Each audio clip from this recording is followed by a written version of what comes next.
Hello, welcome back. This week I'm reviewing AEW Dynamite. This week's episode took place in Atlanta, Georgia, in the State Farm Arena, the home of the Atlanta Hawks, and there was an absolutely stacked card tonight.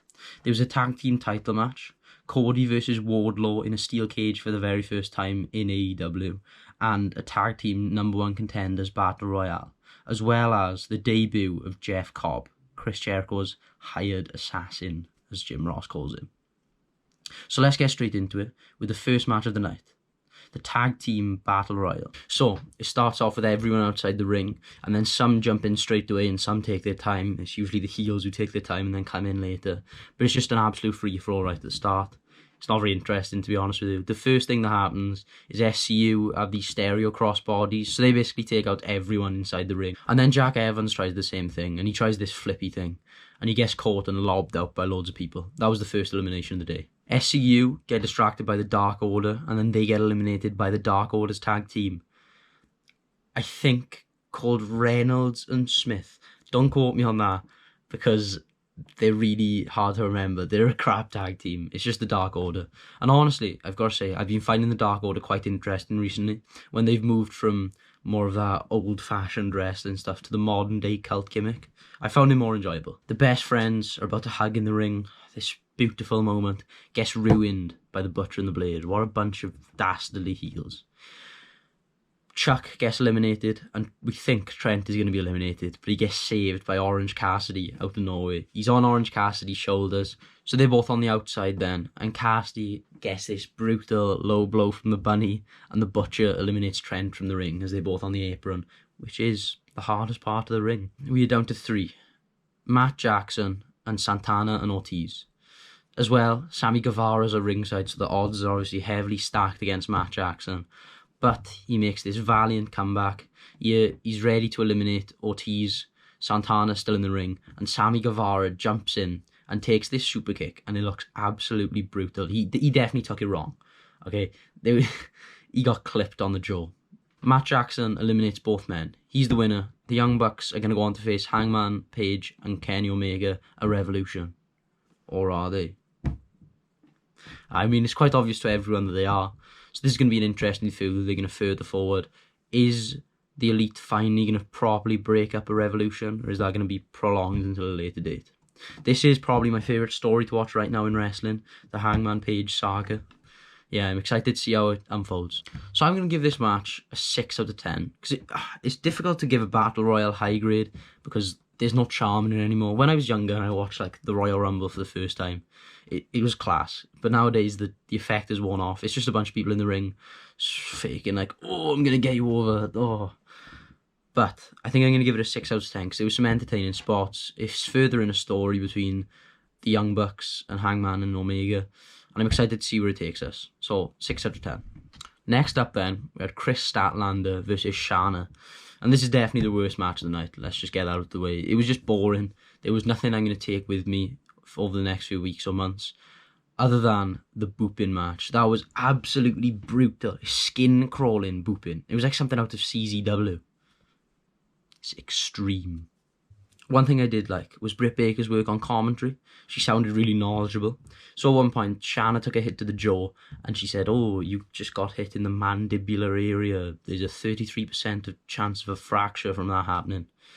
It just makes her look smart. It's the dentist gimmick, was it right?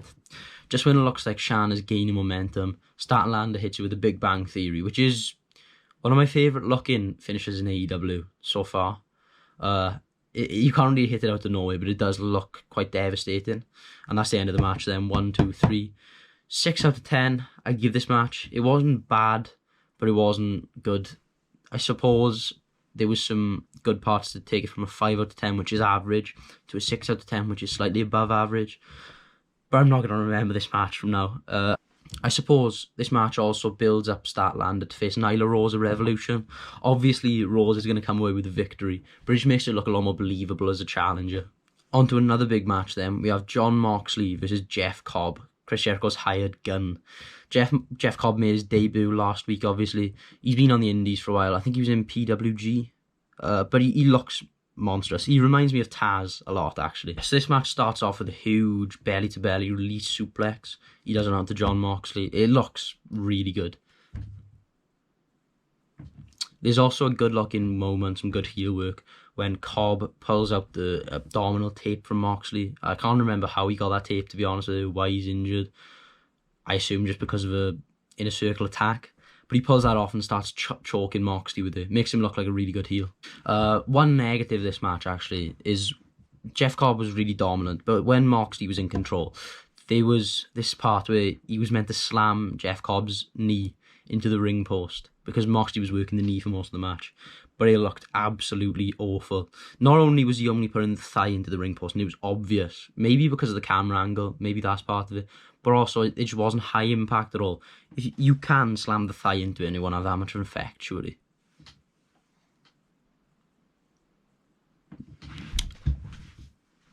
A really interesting and out of the blue spot was Moxley went for this axe handle onto the outside, gets caught, release suplex over his head. Jeff Cobb hits this big superplex, and Jeff Cobb is on the second rope on the inside, but Jon Moxley's on the outside, and he hoists him over. Now that's the spot you see the wrestlers fake a lot. They go, oh, they're going to do this, but then they don't. Right, Jeff Cobb actually did it, and then Moxley got the roll up to win. The Inner Circle come in and attack, but then Dustin Rhodes comes in, because obviously he's got beef with Jake Hager. But the numbers game gets to Dustin Rhodes. And then the lights dim. They go even dimmer. And you just hear Darby Allin's music. And there's a big crowd pop for Darby. Because obviously Sammy Guevara in storyline broke his trachea or something. They damaged his throat by hitting him with a skateboard onto the throat. And now he's back. And I assume that he's going to be having a match with Sammy Guevara at Revolution. I hope so anyway. Even if it's just on the buy-in, I really want these two to have a match. Because Darby Allin is a great wrestler. Young, athletic. He moves so gracefully in the ring. So I think I will count what happened after the match and add that to the overall grade, because that was really what made the segment interesting. Dustin Rhodes attacking and Darby Allin returning. I feel like the match itself was quite boring, but when you factor in all those, I give this segment a 7 out of 10. Next up then, we had my favourite match of the night. The Lucha Bros versus Hangman Page and Kenny Omega for the AEW Tag Team Championships. I said before, the Hangman Page is probably my favourite wrestler to watch right now because of this storyline. And it sort of gets carried on you, especially the end. I'm always a big fan of the graphics for Kenny Omega and Hangman Page as well. This one said, Como se dice, yeehaw. And one before said, the days sober for both men. For Kenny Omega, it was thousands. For Hangman Page, it was a day. It was good. Just throughout this match, as you'd expect from both of these teams, there was some really good tag team offense. There was this assisted cannonball that looked really good. There was the move they do all the time, where Kenny Omega does the rolling Samoan drop thing. Hangman Page is the running shooting star. Kenny Omega hits a moonsault. And then Hangman Page usually follows that up with a moonsault of his own. But he turns and clotheslines Pentagon Jr., who's about to interfere. So that was good looking as well. I actually liked the commentary team for once, because before the assisted cannonball, they said, oh, this is the longest 10 seconds of the Lucha Bros' life. I like it when the commentators sort of take the mickey. Tony Schiavone and Jim Ross, anyway. They always take the mickey out of AEW because it's very different. It's a bit more outlandish than a lot of other promotions. So I quite like that. But then Excalibur's, the usual, carrying the brand. There's another really good combination where Kenny Omega throws Rey Fenix. He tries to throw him into Hangman so Hangman can do some offense. But Rey Fenix hits a cutter and Hangman's body on the floor. Pentagon Jr. uses that as a pedestal to hit the Canadian Destroyer on Kenny Omega. That was spot of the night, probably. Phoenix hit this really impactful looking knee strike onto Kenny as well. But then Kenny Omega and Hangman Page get the buckshot lariat V-trigger combination. 1, 2, 3. The match is over. The champions retain. And the Young Bucks come out to celebrate with Kenny Omega. Well, not celebrate, to help Kenny Omega, to make sure he's right. Hangman Page wants to do the same, but they sort of tug Kenny away. Hangman Page looks salty. He goes off drinking beer. Good character work. I'm excited to see what's happening in Revolution. Brilliant. It was an outstanding match as well. It was high octane action from start to finish. There was a few rest holds here and there, but the competitors kept it interesting. I got to give this match a 9 out of 10 though, because it didn't have the levels of a proper classic wrestling match. It wasn't, the slow bits weren't really entertaining, they were just rest holds. There wasn't good slow building up to fast pace, but the fast pace was brilliant. I suppose you could call this match a spot fest if you really wanted to. Then we had our main event of the evening. Cody versus Wardlow in a steel cage. The first steel cage match in AEW history. I gotta say, I didn't really know what to think about the cage at first, but when I saw it in use, I was a bit more of a fan of it. I still think I prefer the traditional WWE cage though. So it looked different. It had the pillars on the side, I suppose you could call them, which made it easier for Cody to go up and do the yes right at the start. But the cage was shaky, and it didn't make it look as impactful when the wrestlers were thrown into it. But at one point Cody was dangling down from the ropes, and Wardlow sort of slams the steel cage into him. I'm not really sure what to think about that spot still, even after a couple of hours, because the steel cage is meant to be this like sort of unforgiving structure. It's meant to be like firm, immovable. A good phrase Jim Ross used was an inanimate tag team partner. That's a good way of describing it. That's what it should be. But he was movable. I'm not sure. I don't think I liked it. To sort of add to the cage's unforgiving nature, Cody bladed, and it was quite a vicious looking blade. Blood was covering a lot of his face. It made the cage look even more worse. Made it look more hellish. That's the word I'd use. I really liked when Wardlow was suplexing Cody. He like lobbed him halfway across the ring. The bumps looked really good. It made Wardlow look incredibly strong, and that's what he's meant to do. That's one problem I've got with AEW so far. The strong men, I feel like a lot of them come in and just lose straight away. That was what happened with Jeff Cobb today. That happened with the Butcher and the Blade. These big men come in and just lose straight away, and it takes away a lot of their credibility. I feel like even though Wardlow lost in this match, he was still made to look very strong in the process. At one point, Wardlow hits a swanton bomb as well. And having not seen him wrestle, I definitely did not expect him to pull out a swanton bomb. My man is massive. That's some Dominic Dijakovic stuff. Then, Arn Anderson hits MJF with the door of the cage, because Cody's sort of dangling on the outside.